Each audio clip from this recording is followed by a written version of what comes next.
அனைவருக்கும் வணக்கம். இன்று நாம் காணவிருப்பது தில்லை அம்பலத்தானின் திருநடன திருவிழாவான ஆருத்ரா தரிசனம் பற்றிய உன்னத வரலாறு. ஆதிரை நன்னாளில் நடராஜ பெருமானின் ஆனந்த தாண்டவத்தை தரிசிப்பது நம் பிறவிப் பயனை நல்கும் என்பார்கள். ஆனால் இந்த திருநாள் ஏன் இவ்வளவு சிறப்பாக கொண்டாடப்படுகிறது? சேந்தனாருக்காக இறைவன் களி உண்ட அந்த நெகிழ்ச்சியான கதை என்ன? படைத்தல், காத்தல், அழித்தல், மறைத்தல், அருளல் என ஐந்தொழில்களையும் உணர்த்தும் அந்த சித் சபையின் ரகசியங்களையும் ஆருத்ரா தரிசனத்தின் ஆன்மீக பின்னணியையும் இந்த வீடியோவில் விரிவாக காண்போம். தென்னாடுடைய சிவனை போற்றி என்ற வரிகளுக்கு ஏற்ப தமிழகம் முழுவதும் பல்வேறு சிவன் கோயில்கள் உள்ளன. ஒவ்வொரு கோவிலுக்கும் ஒவ்வொரு சிறப்புள்ளது. அந்த வகையில் 1000 முனிவர்களுக்கு சிவபெருமான் ஒரே நேரத்தில் காட்சி கொடுத்த பழமை வாய்ந்த சிவன் கோவில்தான் உத்திரகோசமங்கை மங்களநாத சுவாமி கோவில். இக்கோவில்தான் சிவபெருமானுக்காக கட்டப்பட்ட முதல் கோவில் என்றும் சொல்லப்படுகிறது. ஓம் எனும் பிரணவ மந்திரத்தை பார்வதி தேவிக்கு முதலாக சிவபெருமான் இக்கோவிலில் வைத்துதான் சொன்னதாகவும் ஒரு புராண கதை உண்டு.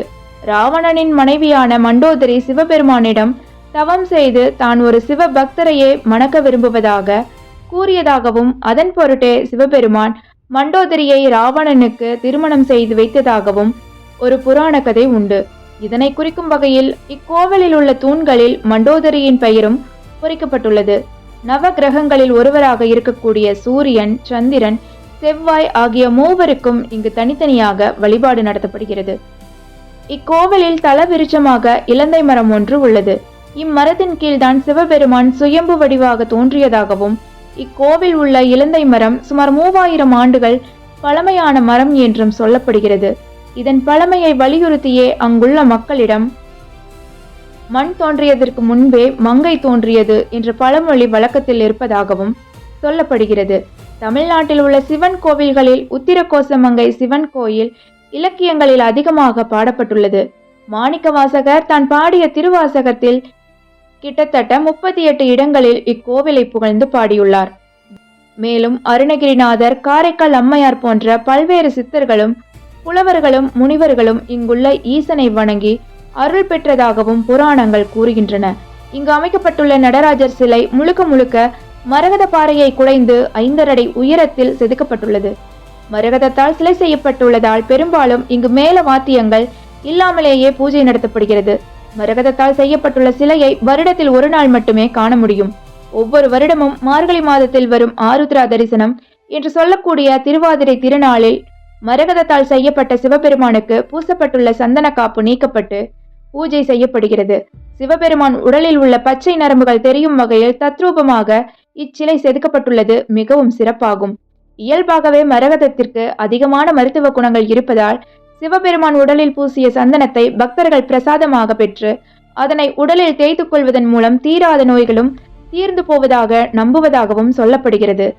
கருவறையில் வைக்கப்பட்டுள்ள சிலை முழுக்க மரகதத்தால் செய்யப்பட்டுள்ளதால் இங்கு பஞ்சலோகத்தால் செய்யப்பட்ட நடராஜர் சிலை ஒன்றும் உள்ளது. திருவிழாக்களின் போது இச்சிலைதான் அலங்காரம் செய்யப்பட்டு ஊர்வலமாக எடுத்து செல்லப்படுகிறது. நட்சத்திரங்களில் திருவோணம் மற்றும் திருவாதிரை இரண்டிற்கும் தான் திரு என்னும் அடைமொழி சொல்லப்பட்டிருக்கிறது. திருவாதிரையை வடமொழியில் ஆருத்ரா என்று கூறுவார்கள். ஆருத்ரா தரிசனத்திற்கு காரணமான புராண கதை ஒன்றை பார்க்கலாம். பஞ்சபூதங்களின் இயக்கத்திற்கும் ஆதாரமாக இருக்கும் சிவபெருமானை நிந்தித்து ஒரு முறை தார்காவனத்தில் முனிவர்கள் ஒன்று கூடி முக்கண்ணனுக்கு எதிராக வேள்வி ஒன்றை நிகழ்த்தினார்கள். அதாவது அவர்களின் கோட்பாட்டின்படி கர்மத்தை மட்டும் செய்தால் போதுமானது, கடவுள் என்பவர் கிடையாது என்பதுதான் அது. அவர்களுக்கு பாடம் புகட்ட வேண்டி கைலைநாதன் பிச்சாடனர் ரூபமெடுத்து பிச்சை கேட்டு முனிவர்களின் இல்லங்களுக்கு சென்றார். பிச்சாடனரை கண்ட முனி பக்தினிகள் அனைவரும் அவரின் பின்னால் போக தொடங்கினார்கள். இச்செயலை கண்ட முனிவர்கள் மிகுந்த கோபம் கொண்டு வெகுண்டெழுந்தார்கள். வேள்வி தீயினில் மத யானை, மான், உடுக்கை, முயலகன், தீப்பிழம்பு ஆகியவற்றை தருவித்து அனைத்தையும் சிவபெருமான் மேல் ஏவி விட்டார்கள். சர்வேசனானவர் மத யானையை கொன்று அதன் தோலை தரித்து கொண்டார். மான், உடுக்கை, அக்னி அனைத்தையும் தானே சுவீகரித்துக் கொண்டார். முயலகனின் மேல் வலது காலை ஊன்றி இடது காலை தூக்கியபடி நடனமாடி முனிவர்கள் உண்மையை அறிய செய்தார். அதுவே ஆருத்ரா தரிசனம் என்று கூறப்படுகிறது. முந்தைய காலத்தில் சேந்தனார் என்கிற பெயர் கொண்ட விறகு வெட்டி ஒருவர் இருந்தார். அவர் சிறந்த சிவபக்தர். தினமும் ஒரு சிவபக்தருக்கு ஆகாரம் அளித்துவிட்டு தான் உண்ணுவதையே வழக்கமாக கொண்டிருந்தார். ஒரு நாள் நல்ல மழை பெய்ததில் வெட்டிய விறகெல்லாம் ஈரமாகிவிட்டது. அதை விற்க முடியாமல் போனதால் கையில் பணம் இல்லாமல் போனது. அதனால் மனைவியிடம் வீட்டு செலவிற்கு பணம் கொடுக்க முடியாமல் போனது. அன்றைய தினம் ஒரு சிவபக்தர் சேந்தனாரின் இல்லம் வந்து பிச்சை கேட்டார். அவரின் மனைவி வீட்டிலிருந்த அரிசி மாவையும் வெல்லத்தினையும் சேர்த்து களி செய்தார். வீட்டில் மிகுதியிருந்த 7 காய்களில் கூட்டு ஒன்றினை செய்து சிவனடியாரின் பசியை போக்கினார். பிறகே இருவரும் உண்டார்கள்.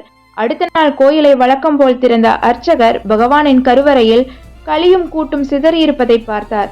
பிறகு உண்மையை உணர்ந்தார். சேந்தனாரின் பக்தியை உலகுக்கு தெரியப்படுத்த ஆண்டவனே பிச்சாடனார் ரூபத்தில் வந்தார் என்பதை கூறவும் வேண்டுமோ?